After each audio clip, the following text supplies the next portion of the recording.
taking shots at the enemy. I'm gonna make it to the top, leave a legacy.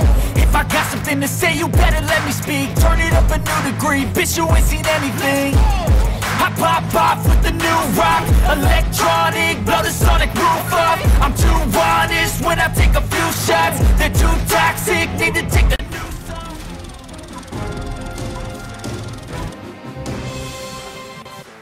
Ada asap, ada api. Sebaik pepatah mengawali pertemuan kali ini yang mengandung arti jika ada akibat pasti ada sebab. Ada terjadi sesuatu pasti ada penyebabnya.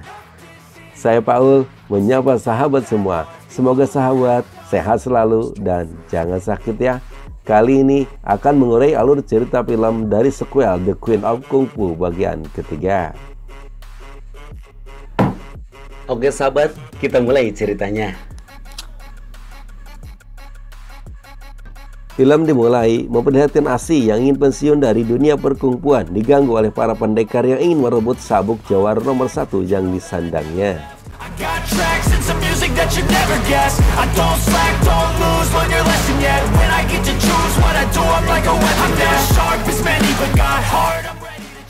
Ketika 5 pendekar mencegatnya, ia keluar dari mobil melayani tantangan ke-5 pendekar tersebut untuk bertarung.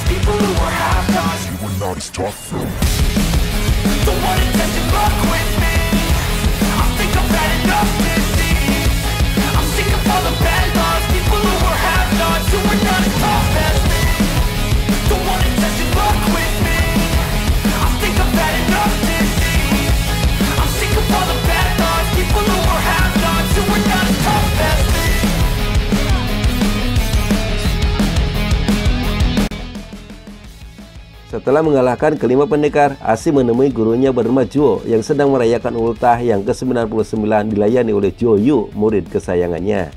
Dalam pertemuan itu, Asi mengutarakan keinginannya mengundurkan diri dari dunia kependekaran. Untuk menjamu Asi, guru Zuo mengambil minuman yang paling ia sukai. Tiba-tiba muncul si rantai naga dan menghajar guru Zuo.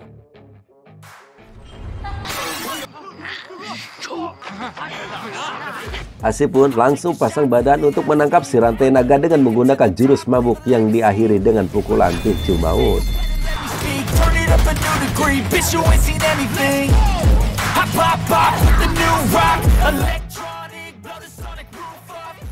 Dengan meninggalnya guru Zuo, warga menuduh Asi sebagai penyebabnya karena rantai naga datang ke desanya untuk mencari Asi. Selepas penguburan, Zuo bersumpah akan membalas dendam kepada yang membunuh gurunya. Adegan berpindah ke markas Aulolong. Dragon Perrin sedang asik dipijit. Lalu datang Heng memberitahukan pada Dragon bahwa si rantai naga tak berdaya melawan Asi dan menyebut Dragon sebagai pendekar nomor 2 di bawah Asi. Dragon langsung menyangkalnya bahwa Asi hanya gadis rendahan yang tak mau bekerja sama dengan pebisnis asing. Ia meyakinkan Heng bahwa dirinya siap untuk memperkuat dan memperbesar bisnis Heng dengan cara mendirikan sekolah bela diri.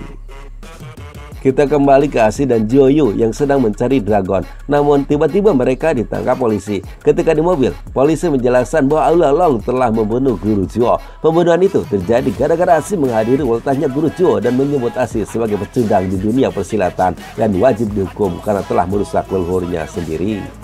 Dengar itu, Asi terhenyak. Lalu dia melihat keluar. Ia kaget karena di tiap dinding toko dan rumah di sepanjang jalan menempel selembaran menjelekkan namanya sebagai buronan polisi. Yang lebih kagetnya lagi saat Asi turun dari mobil, warga kota menghujat dan membenci dirinya dengan melemparkan sampah ke tubuhnya dan menyuruh polisi untuk membunuhnya. Namun, ketika di kantor polisi, mereka disambut hangat oleh detektif Zhu yang notabene temannya Asi. Ternyata guys, Asi dan Zuo Yu ditangkap oleh anak buah Zhu untuk menyelamatkan mereka dari kejaran Dragon yang ingin membunuh Asi. Zhu menjelaskan bahwa Dragon bersekongkol dengan Heng melakukan kejahatan demi merebut reputasi sebagai jawara nomor 1 di dunia. Bahkan, mereka membuat sekolah bela diri dengan menerima banyak murid untuk mengamankan bisnis Heng di bidang perjudian dan narkoba, membuat kota Shanghai jadi kacau. Dan si Dragon ini akan terus mengejar Asi untuk membunuhnya dengan membuat fitnah sebagai pembunuh gurunya sendiri. Sebelum mereka beranjak keluar, Zhu membuat drama dengan meminta untuk dipukuli Asi agar polisi yang lain tidak curiga. Asi dan Joyu dibebaskan begitu saja.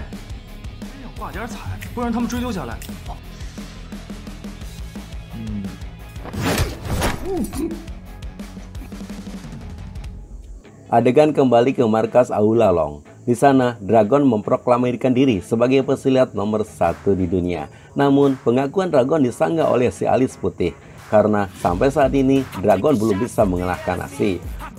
Lalu datang pengawal Heng sambil menodongkan senjata ke arah Dragon karena Asi masih hidup dan mencabut jabatan Dragon sebagai ketua sekutu serta menyuruh anggota sekutu untuk menangkap Asi.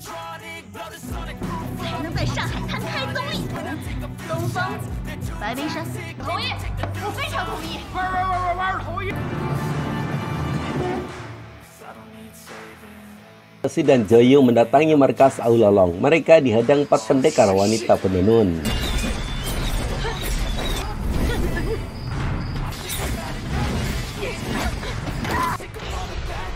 Dalam pertarungan itu, Asi terkena senjata lawan.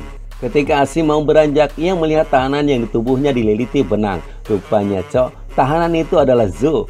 Sewaktu Asi akan membuka tali yang melilit di tubuh Zhu, mulut Asi mengeluarkan darah akibat racun dari jarum sang penenun. Dalam kondisi Asi terpuruk, tiba-tiba mereka diserang anak buah Dragon. Joyu berjibaku menghadapi penyerang, sedangkan Zhu membawa Asi ke tempat aman. Meski Asi dalam kondisi sakit, ia masih bisa menghajar musuhnya. Namun sayang, bala bantuan anak buah Dragon berdatangan secara bergelombang mengepung mereka. Meski mereka melawan sekuat tenaga, akhirnya mereka tak berdaya melawan begitu banyak lawannya. Joyu terkapar kena senjata lawan. Disusul Zhu, begitu juga dengan Asi yang sedang terluka parah. Dasar lakuan cuy, di saat Asi tak berdaya ada tetesan arak yang jatuh ke mulutnya. Lalu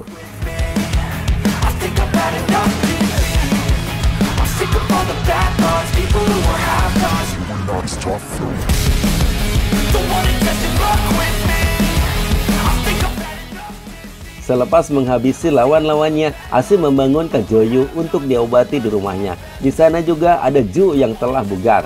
Akibat luka di bagian matanya, satu mata Joyu mengalami kebutaan ditutup dengan kacamata. Kembali ke Asi untuk membalas dendam. Satu persatu sekutu Dragon dihabisi dengan menggunakan kecepatan yang luar biasa.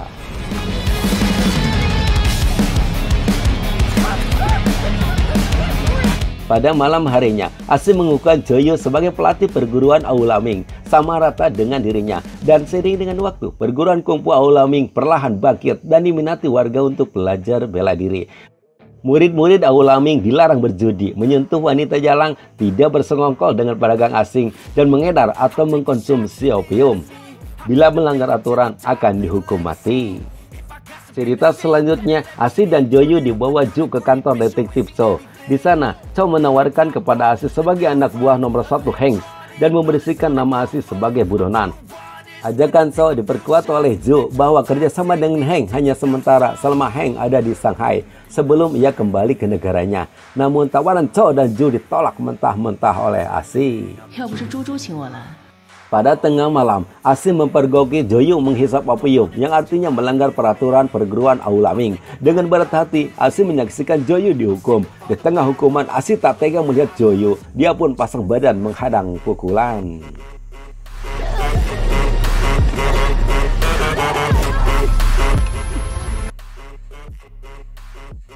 Selepas menghukum Joyu, Asi sedih karena Joyu pergi dari perguruan. Dia pun menyarankan pada Zhu untuk menjauhi dirinya karena cepat atau lambat Heng dan anak buahnya akan menyerang Aula Ming.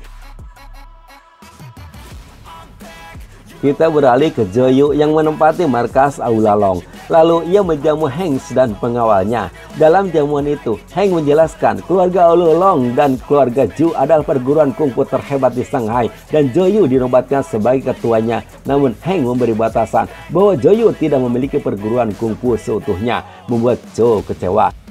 Ia pun baru sadar bahwa Hanks bisa berjalan dan Hank menyuruh Joyo untuk mematuhi perintahnya. Tapi tiba-tiba Hanks terjatuh. Rupanya si Joyo ini telah memasuki racun ke dalam minuman Hanks dan pengawalnya. Balik ke Asi. Asi berlatih kungfu dari kelas dasar dan selalu kedatangan arwah guru Zuo memberi petuah pada Asi selama 49 hari. Keesokan harinya, Desa Jo kedatangan Joyo. Ia bertemu dengan Asi dengan perilaku seperti orang gila. Joyo menantang Asi untuk bertanding menentukan siapa yang paling hebat di Aula Ming. Selanjutnya, dua bidadari perguruan Aula Ming sekaligus ratu kungfu bertarung sangat seru.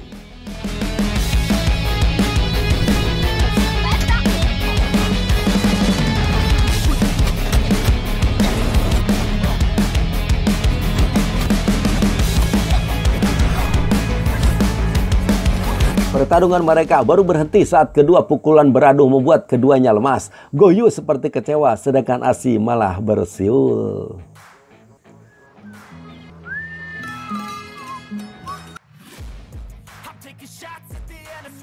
Di akhir cerita, Asi benar-benar mundur dari belantara bela diri bersama Ju. Mereka mendirikan kamar dagang di Shanghai dan film pun tamat. Itulah sahabat, alur cerita film The Queen of Kung Fu bagian ketiga alias tamat. Semoga terhibur, sampai jumpa lagi, salam sehat dan jangan sakit ya. See you.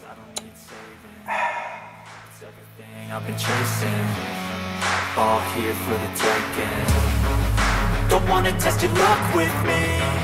I think I've had enough.